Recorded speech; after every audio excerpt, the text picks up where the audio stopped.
Welcome. President Volodymyr Zelensky has accused Russia of crimes against humanity after a new missile barrage caused blackouts across Ukraine.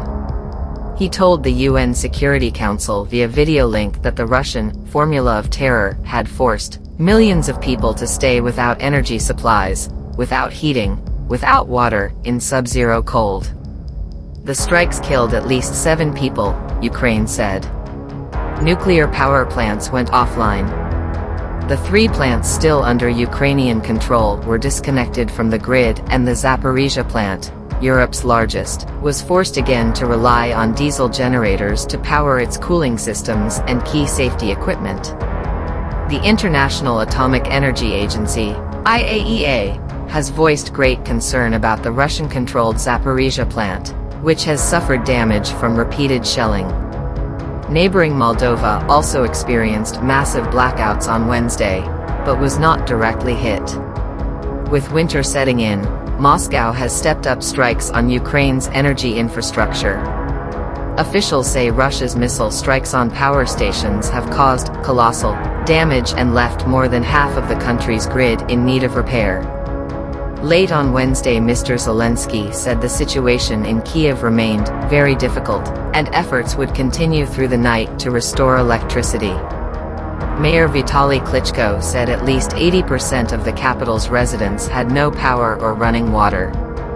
But Mr. Zelensky said some other cities hit by Russian missiles had managed to restore power, including Lviv, Odessa, and Cherkasy. The U.S. ambassador to the UN, Linda Thomas-Greenfield, said Russian President Vladimir Putin was weaponizing winter to inflict immense suffering. Having struggled on the battlefield, Moscow is now adopting a cowardly and inhumane strategy that punishes Ukrainian men, women, and children, she said.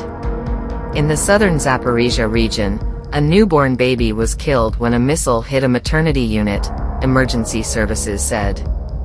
General Valery Zaluzhny, the commander of Ukraine's armed forces, said 67 cruise missiles were launched by Moscow, with air defenses successfully intercepting 51.